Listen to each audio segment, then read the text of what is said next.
Come in. Welcome. I'm E.G. Marshall. Welcome to the vivid world of your own imagination, to the miracle of your own mind's eye. We have, all of us, found ourselves at times in one predicament or another and wondered how in the world we got there. Our mystery drama, Hurricane, was written especially for the Mystery Theater by George Lothar, and stars Joseph Julian and E.V. Juster.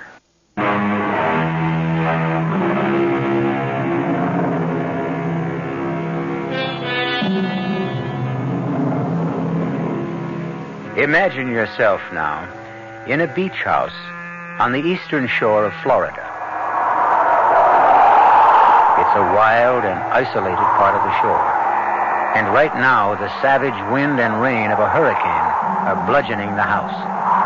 In the living room, two men are playing Scrabble by the light of a kerosene lamp. One of them is quite young, in his 20s.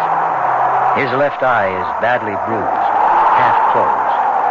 The other man is older, in his mid-30s, perhaps. He is wearing a shoulder holster with a .38 caliber revolver in it. Turn the radio on, Ronnie. Let's get the latest on the hurricane. Ronnie. Yeah? Don't get any fancy ideas. Don't make any sudden moves. What ideas? What moves? You could put a bullet in me before I get halfway to the door. And don't think I would. For hours since Hurricane Donna roared out of the Atlantic, heading north by northwest up the Florida East Coast. Winds up to 90 miles per hour have already been clocked at the Weather Bureau station in Miami, which warns that they are expected to reach a velocity of 110 miles per hour. I told you, no sudden moves. Get away from that window. I heard a car. I did. Parts of the overland highway have been... Joe, there's a car in the drive. Two people, a man and a woman, getting out. They're coming in. Damn. Shore of the Keys have been Shut that thing off. Now, let me handle this. Don't give me any trouble, understand? Whatever you say, Joe.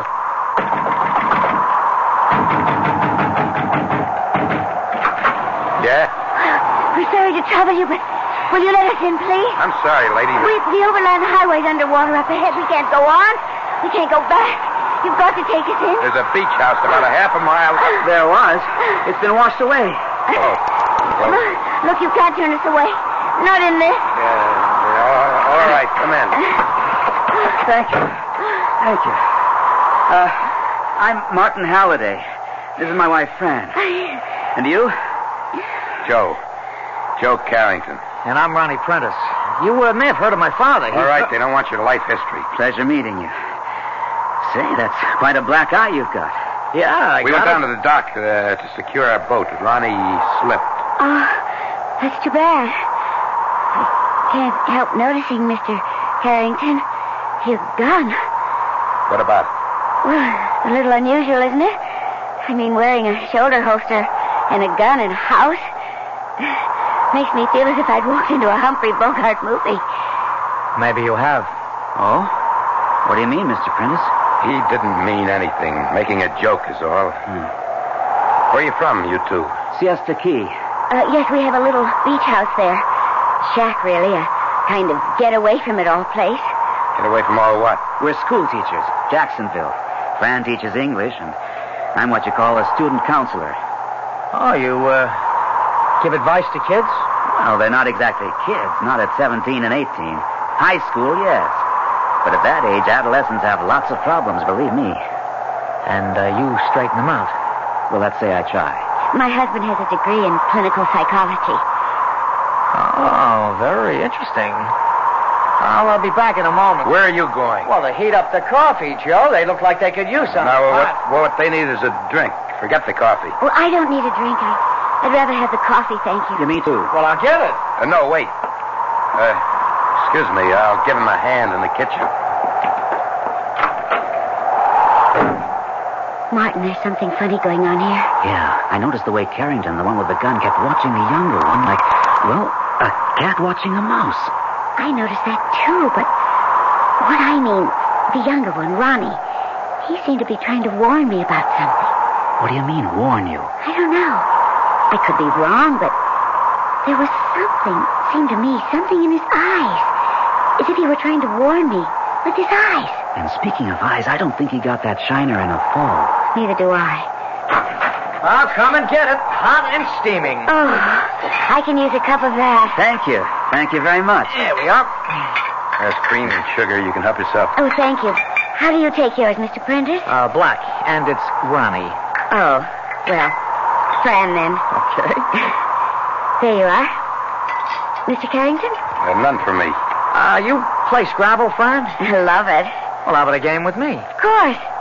You know, come to think of it, maybe I'm biting off more than I can chew, taking on an English teacher. What do you want, a handicap? This is a nice place you've got here, Mr. Carrington. I've been admiring some of the paintings on the walls. Who's the artist? Friend of mine. A distinctive technique. Yeah, he's got talent. And problems. You think so? Oh, no offense. No offense. I'm interested. What makes you think he's got problems? Well, there's something curious about the way... Yeah? It's hard to put into words. See, here in this landscape, that distant farmhouse is only partially finished. And here again, these trees are only half painted in. As if, well, there's something wrong.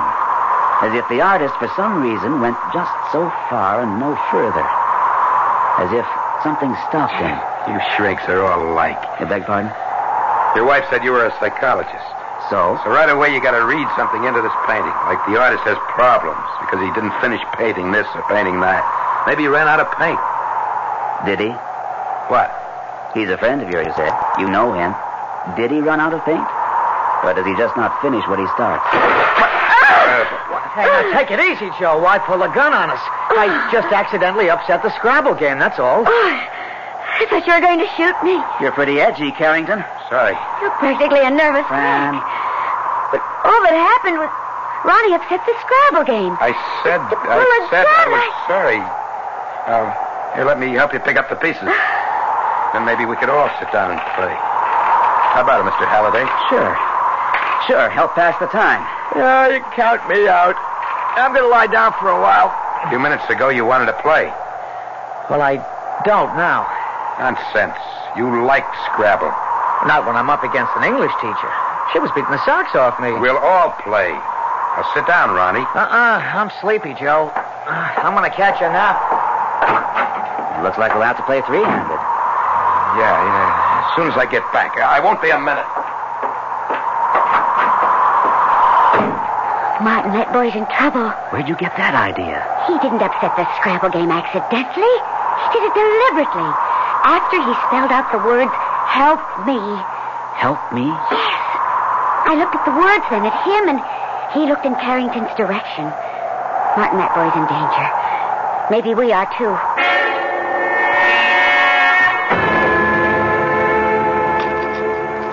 Joe, no, please, don't handcuff me to the bed.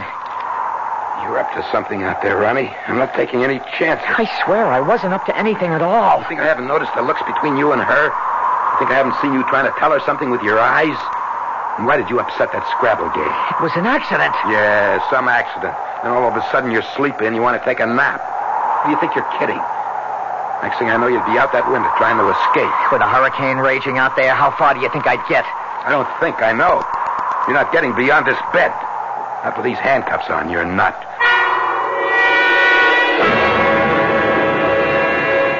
We've got to do something. Fran, I warn you again. Don't rush into something you'll be sorry for. But we've got to help that boy.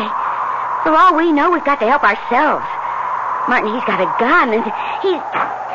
More coffee before we start playing? No, thank you. Change your mind about a drink, Halliday? Why, yes, I think I will. And on second thought, I'll change mine about the coffee. Help yourself. Scotch, bourbon, rye, what'll it be? What? Oh, bourbon, thanks. Coffee's cold. Mind if I heat it up, Mr. Carrington? Oh, of course not. There's a gas stove in the kitchen. Lucky we don't cook with electricity. It all went off hours ago. Kitchen's through that door. I'll just be a few minutes.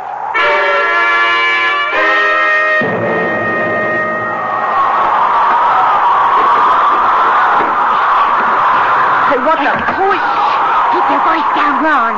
Fran, you're soaked to the skin, drenched. I pretended I wanted to heat up the coffee, but I really wanted to get to you. I went out the kitchen door and came around to this window. Ronnie, what's the trouble? He's holding me for ransom.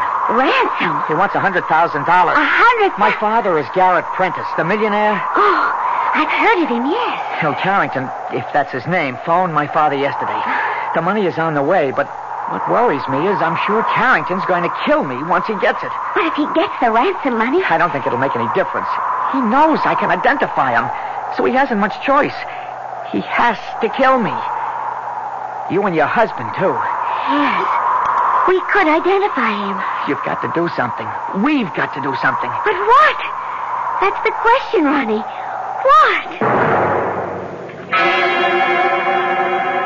Your wife, she's taking her own sweet time about heating that coffee. Oh, here she is now. Where you been? Your clothes are soaking wet. How did it happen, Fran? While the coffee was heating, I went to the kitchen door and opened it. What for? Well, to see what it was like out there. The wind caught the door and yanked it open. I went out to try to close it and... You're lying. What have you been up to? I haven't been up to anything. You went out the kitchen door and around back, didn't you? You made your way to the bedroom. No, I swear I didn't. Well, I'll soon find out. I'll go see. Fran, have you gone crazy? You hit him with that candlestick. You knocked him cold. Get his gun and the key to the handcuffs out of his pocket. Handcuffs? Ronnie's handcuffs to the bed in there. Oh, Lord. Here, take the gun while I hunt for the key. Not this pocket. Yeah, here. Keep him covered, Fran. I'll release Ronnie. Mr. Halliday. It's okay, Ronnie. I don't know what this is all about yet, but I'll soon have these cuffs off you. Oh. Carrington's out cold. There. Oh, good. Where's his gun? My wife's got it. Keeping Carrington covered. Come on. He's still out, huh? Yes, All right, I'll take the gun, Fran. yes. Here, I don't want it. I don't even like the feel of it. Where's my husband? Well, still in the bedroom, I guess. What in the world is he doing in... Martin? Martin, what are you doing in there? Coming.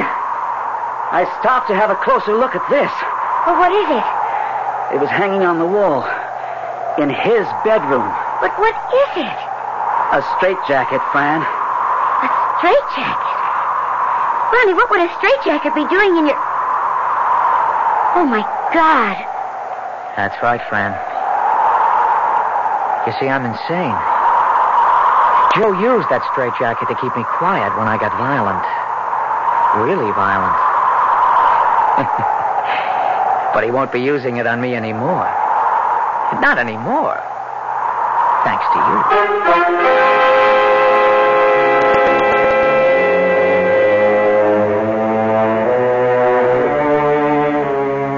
As I said, we sometimes find ourselves in predicaments and wonder how we got there. Well, Fran and Martin Halliday needn't wonder how they got into theirs. They know.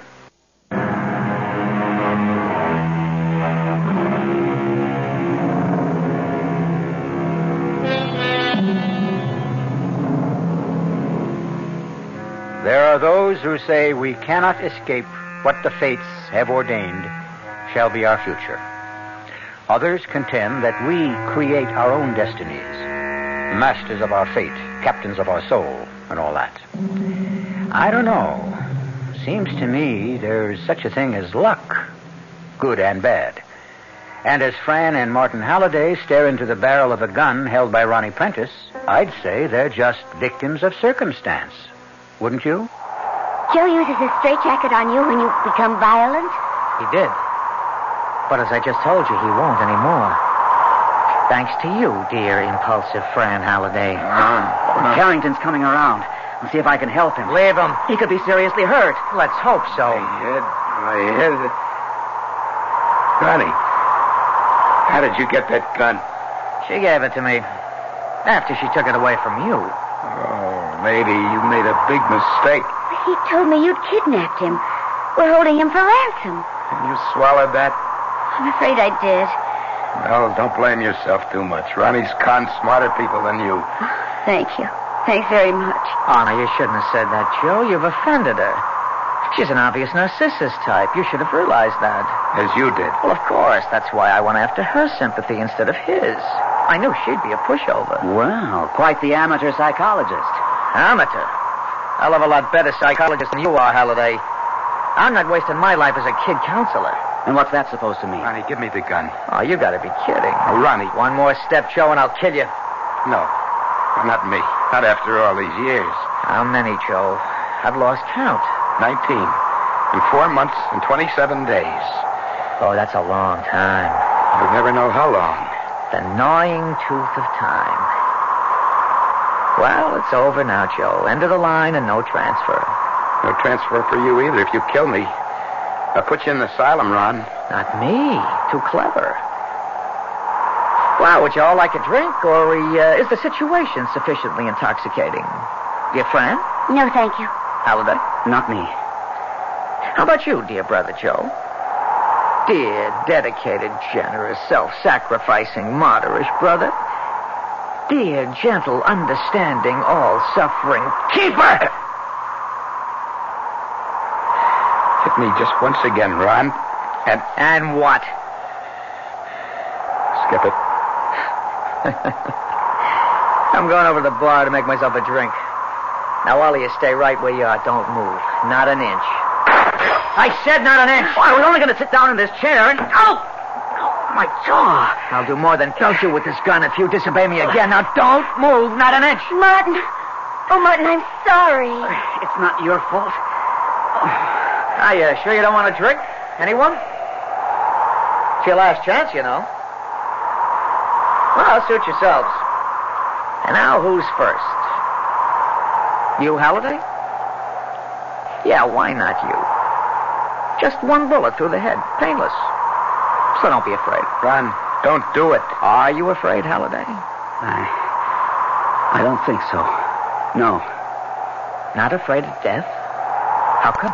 Oh, I don't know. I guess if you believe in God, and I do, I guess you...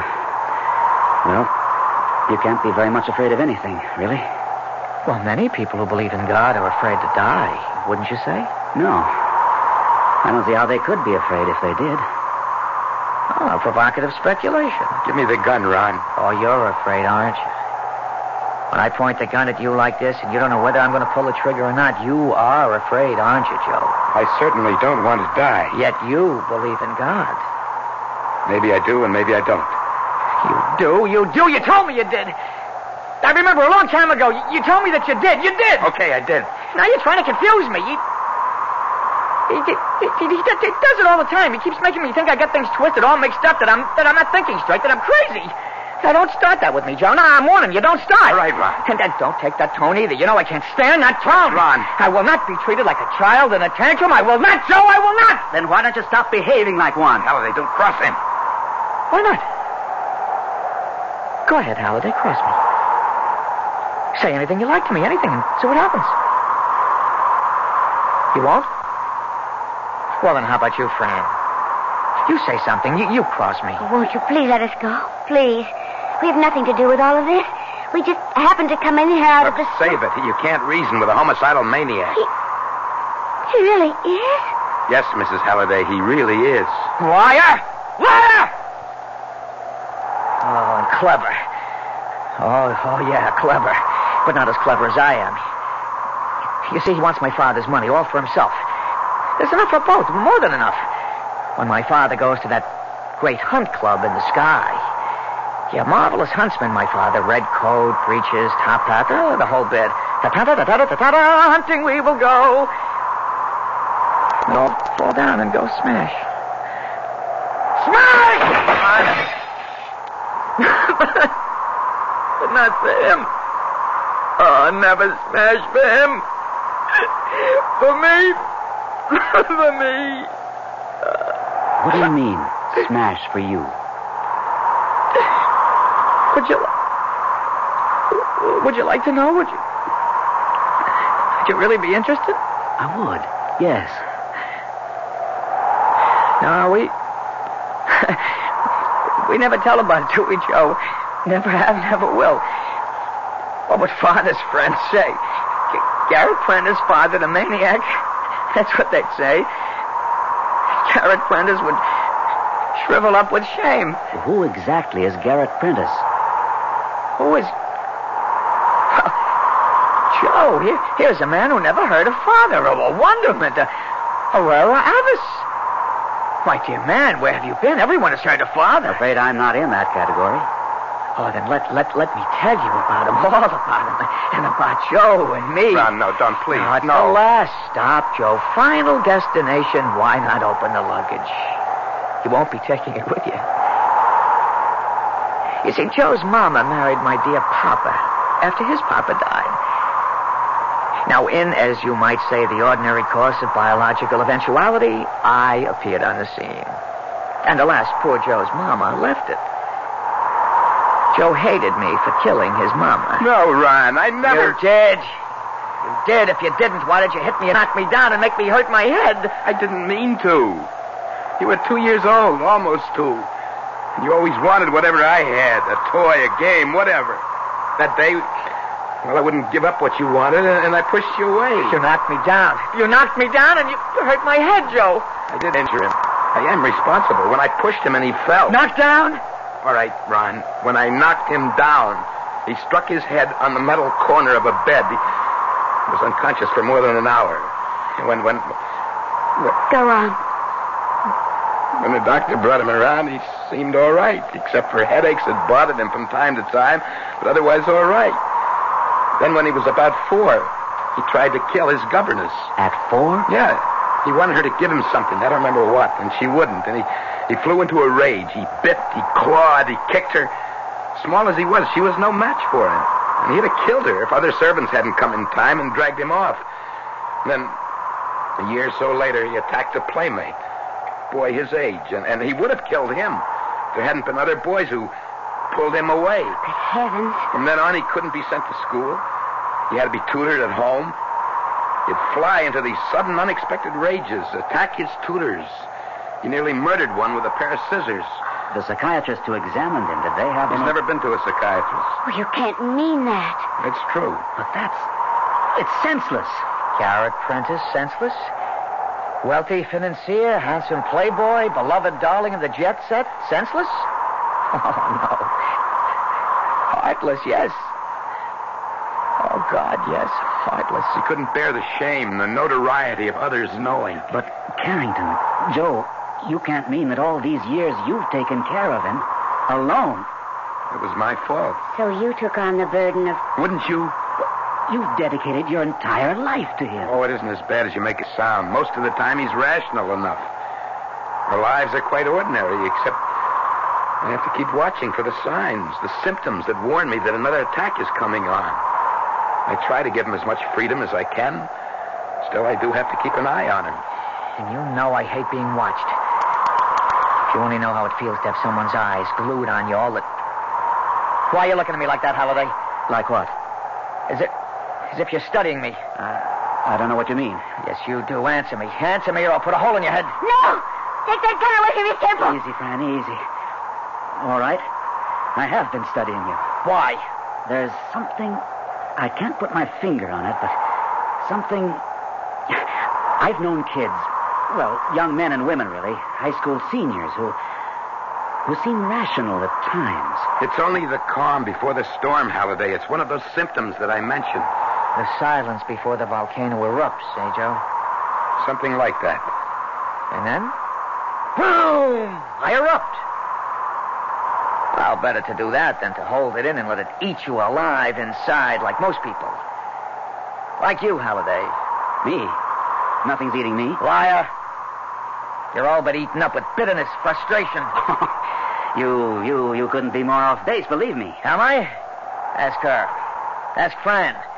She knows. Am I right, Fran? Well, answer him, Fran. He's right. You see? Oh, come on, Fran. He is right, Martin. You know it. I know it. We just never talk about it, that's all. Talk about what? Nothing. Forget it. No. You just said that he's right. That I am eaten alive inside with frustrations, regrets. You are. Darling, you know you are. You never mention it because you're you. Good Lord, Fran. Are you talking about what happened at State College? Is there anything else we don't talk about since it happened? But in heaven's name, Fran, that was 12 years ago. It makes no sense. Doesn't it? Oh, Martin. Dear, darling Martin. Doesn't it? You know, maybe it does. Maybe it does at that. If all these years you've been thinking that because I never talked, thinking you ruined my life. I did. You know I did. Ruined it? Fran, dearest, you made it. How could you have lived with me all these years and not know that Oh, what a fool I've been. You? Yes, me, a so-called psychologist, not knowing you'd feel guilty.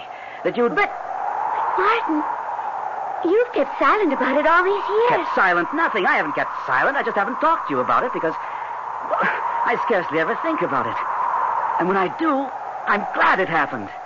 You're just saying that. I'm not saying anything. I'm telling you the truth. Too late. Too late? Just too late. Because I'm sick of all this talk. The time has come to erupt. To strike. And I think... No, I'm sure. I'll strike at you first, dear friend. Oh, yes. I'll kill you first.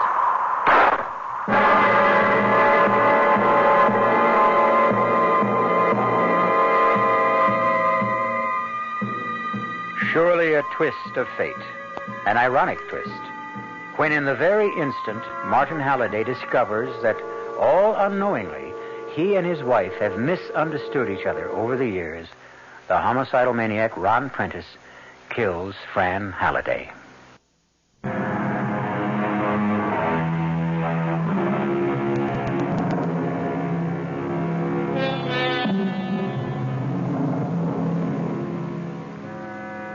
Remarkable, isn't it, that no matter how intimately our lives are bound up with another's, we never really know what he's like underneath, what he truly thinks, truly feels. It's almost inconceivable that Fran Halliday would believe that her husband Martin has been eaten up with bitterness and frustration over something she did 12 years ago, when actually the reverse is true. But no matter now, it seems, because Ron Prentice has just fired point blank at Fran. Fran! Fran! I'm all right. I think. He missed. Yeah, lucky you, Fran. You jerked your head at just the right moment, or you'd be dead with a bullet between your eyes right now. Fool, you crazy fool. Yeah, my dear brother. You won't think so when I finally decide to kill you, too. If you kill any one of us, it'll be the end for you, Ron. Oh, no, not an end. A beginning. I'll put you away, behind bars, in an asylum for the criminally insane. You could never bear that, Ron. I've borne it for nearly 20 years. 19 years, 4 months, 27 days, as you said. What are you talking about? You've lived an almost normal life. I've seen to that. Yeah, never a day out of your sight. The feel of your eyes always on me, waking, sleeping. You were always there. Never alone, never. Handcuffed, straitjacketed, chained to you, chained. You think I have never wanted to be alone? To live my life? To fall in love, marry, have kids? Even to go for a walk by myself? You think it's been any easier for me, chained to you? You made the chain, not me. You. Well, now I'm going to break it, Joe. Once and for all. Break No, don't shoot. Ron, please, I beg you, don't. Hey, look. No! He's shaking! The whole room. The doors, the right falling. The walls are moving. I'm flying. The hurricane's Going. Good Lord. I thought we were finished. You are. What? The house can't last. They said on the radio these winds would at 110, 120 miles an hour, and that's what they're starting to do. And we damn well better ought to get out of here. Where can we go? The beach. There are caves down there. We could make it. No, dear brother, not you. Me. What do you mean, you? Fran, go into the bedroom and get those handcuffs my brother used on me. What are you up to? You'll find a second set in the top bureau drawer. Joe always kept a spare. Bring the straitjacket, too. I don't... Do as I tell you. And don't get any fancy ideas, or it'll be the end of these two. Do as he says, Mrs. Halliday. All right. What rotten scheme have you dreamed up now, Ron? Well, not me. The hurricane. The hurricane dreamed it up. What the hell are you talking about? That. Just that. Those winds are getting worse. The house can't last. It'll be ripped apart. Torn asunder, smashed to kindling. And you, all three of you, will be smashed to kindling. Human kindling with it. Ah, here's impulsive Fran with the handcuffs and the straitjacket. You, Halliday, put that straitjacket on, Brother Joe. Ronnie, you can't do this. I'm not. You are. Get that jacket on him. Now! He means what he says, Halliday. He'll kill you if you don't obey him. Come on now. Get this jacket on me. Halliday! If I could only be sure Of what, Martin? Sure of what? that he won't, that he can't shoot to kill. Try me, Halliday. I'm going to count 5. If you haven't got that straitjacket on Joe, I'll put a bullet through your head. And he can do it. He's a crack shot. Then how come he missed Fran? I missed because... Don't give me that. Fran couldn't have jerked her head fast enough to avoid the bullet. You missed. Deliberately missed. Why? Halliday, you're pushing your luck. Maybe. I'm not saying I couldn't be wrong. No one ever really knows what's in another man's head. But if I'm right... Martin! Give me the gun, Ron. I warn you, put that straitjacket on Joe or I'll kill you here and now. I don't think so. If you were going to shoot us, you'd have done it instead of talking about it. Halliday. I've been sizing you up, Ron. The way I size up high school kids sent to me when they're in trouble. They do a lot of talking, too. A lot of bluster, a lot of bluff. Half the time not knowing it is nothing but bluff because nobody's called them on it. Well, I'm calling you. Here and now. Calling you, Ron. One more step. Halliday, in heaven's name, you're not dealing with a high school kid. You're dealing with a maniac. That's the chance I'm taking, Joe. That your brother is no more insane than I am. Well, you are insane if you think he isn't. I've been with him night and day all his life. I tell you, he's mad. I don't believe it. He believes it. Oh, yes, he believes it, all right. Right now, this minute, he believes he'll shoot to kill me. But I'm gambling that when the chips are down, he'll throw in his hand. Oh, you seem very sure of yourself, Halliday. I'm anything but sure, Ron. But what have I got to lose? If I don't take that gun from you, we'll all die when the hurricane destroys the house. And even if you do shoot to kill, and do kill me, it'll give Joe a chance to get that gun away from you. Joe? Yeah? Get ready. If he shoots me, you'll have a split second to jump him. Okay? Okay. Martin! Take it easy, Fran. All right, Ron. One more step and you're dead. Not if I'm right about you, Ronnie. I'm willing to take a calculated risk based on what I've learned about you in the past hour. Learned? About me? You nearly killed your governess, Joe said, when you were a child, but didn't. I was stopped before I could. Were you? Or could you have killed her before anyone came to save her, but held off until they came? What about the playmate you tried to murder? Somehow you didn't succeed there either. Or the tutor you nearly killed with the scissors. Or my wife, Fran. Those pictures on the walls. You painted them, didn't you? What of it? None of them. Not one is finished. That's what of it. Why? Because you don't finish anything you start. You want to know the truth as I see it, Ronnie? I don't give a damn what As I see it, when you were a child and Joe knocked you down, yes, you were knocked unconscious. But when you came to, you felt a warmth, a security you'd never felt before. Because for the first time in your life, you were the center of attention. Especially your father's attention. You felt it, loved it, wanted more of it. Why don't you shoot? You... As time went on and you got no more attention, you missed it, yearned for it. Then one day, as I see it, when your governess refused to give you something you wanted, you flew at her in a childish tantrum. A tantrum, Ronnie, that's all it was. But again, you got attention. And again, you found it pleasurable and wanted more. And had found a way to get more. Am I right? You can't be. Ron, if I'm right, for nearly 20 years, you've been playing at being insane without knowing you were playing. You've told yourself a lie, the same lie so often you came to believe it. But the fact is, you're not insane at all. Ron, for the last time, give me that gun. All right, then. I'll take it from you. Ow! Martin!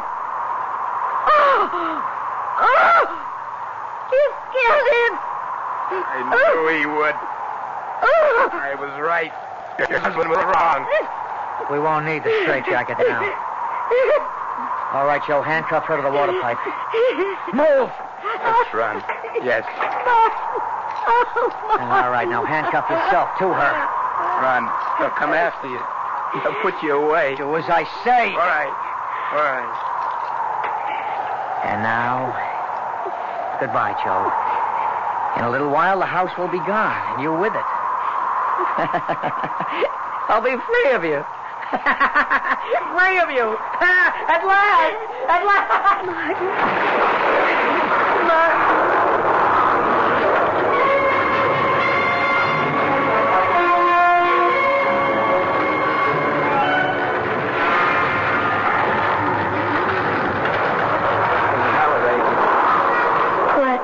Miss Halliday?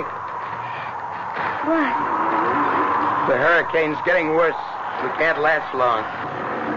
I just want to say, I'm sorry you got caught up in all this. It was my fault. No. If I hadn't released your brother,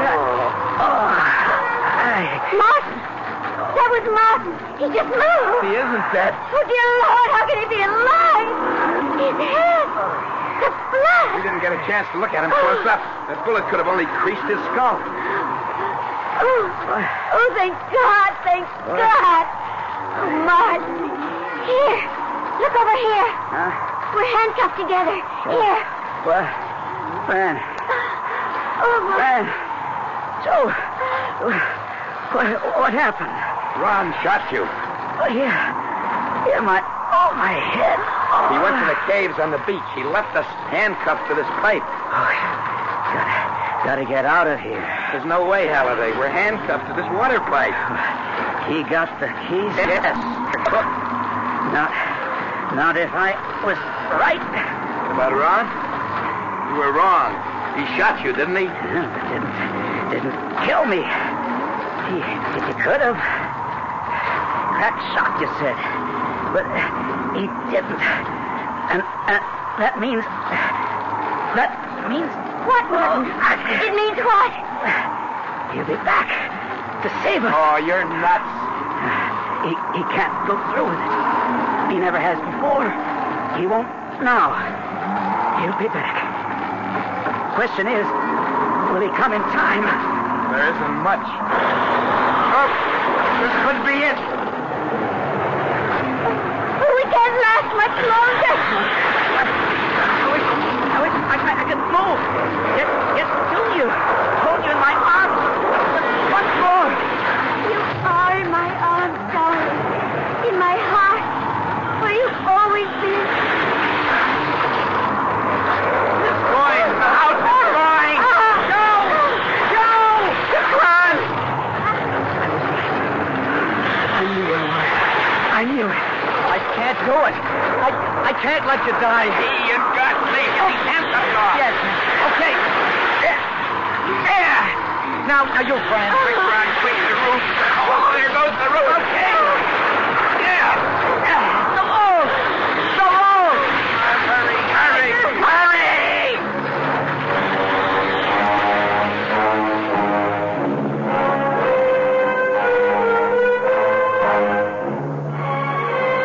They escaped. All four.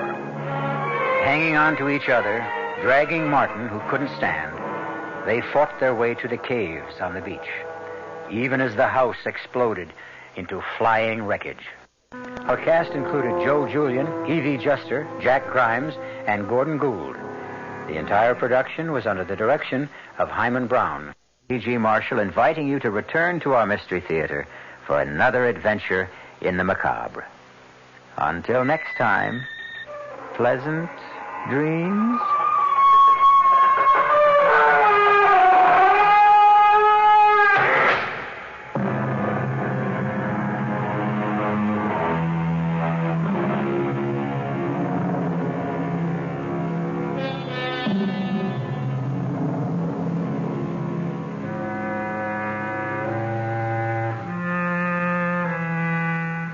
The WR Mystery Theater program is furnished by the CBS Radio Network. This is WOR New York, an RKO General Station. At the WOR time signal, exactly 8 o'clock, here's John Scott with the news.